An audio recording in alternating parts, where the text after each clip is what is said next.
The 2024 All-Star reserves were announced on Thursday night, and there seemed to be some more glaring snubs than usual.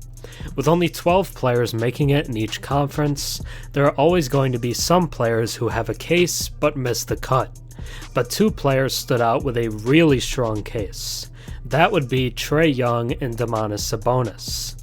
You could throw De'Aaron Fox in that mix as well, but I'm focused on the other two. Sabonis is first in the league in rebounds per game at 13, second in triple-doubles, and currently 7th on the NBA's MVP ladder, yet he didn't make the team. He was also utterly dominant in January, averaging 21 points, 15 rebounds, and 9 assists per game. He was arguably the best big man in the entire league last month.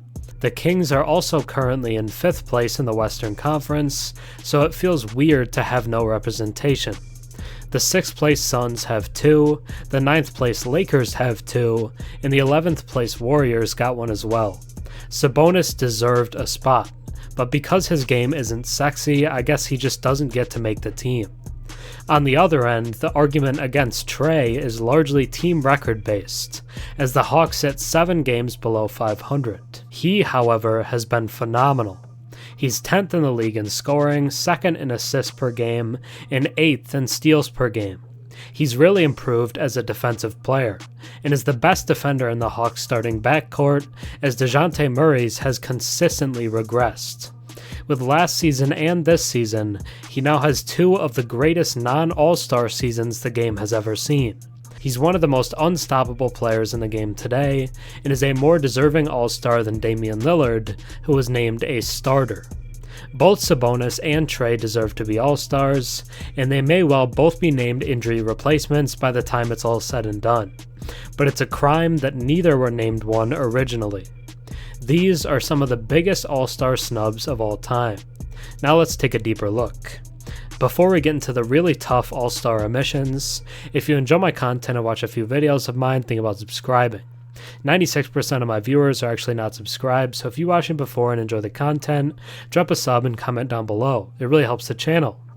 Last week, the NBA unveiled the 2024 All-Star Game's 10 starters, followed by the coaches disclosing their choices for the 7 reserves from each conference on Thursday night.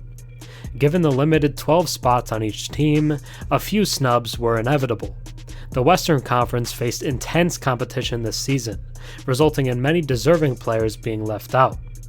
The importance of records in the Eastern Conference was clear, especially considering Trae Young's impressive 27-11 stat line, a performance matched by very few in the league.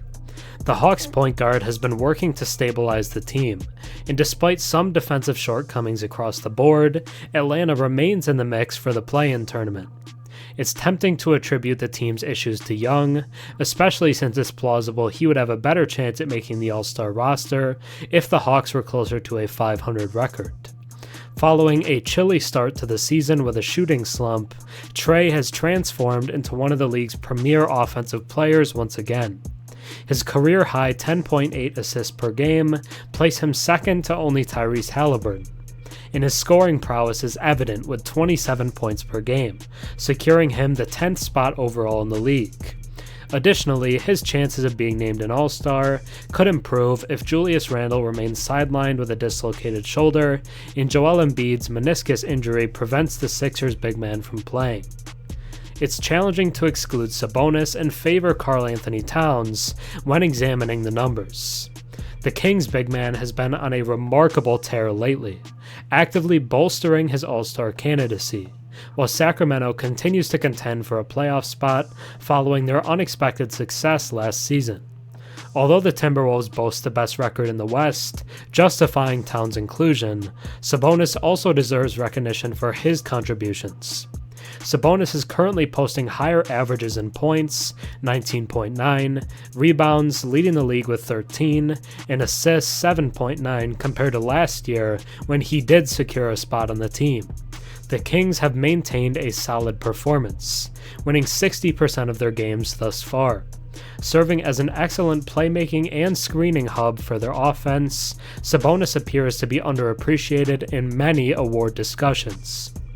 Domantas Sabonis and Trae Young are two of the biggest all-star snubs that the league has ever seen. Thanks for watching. I'm Herm.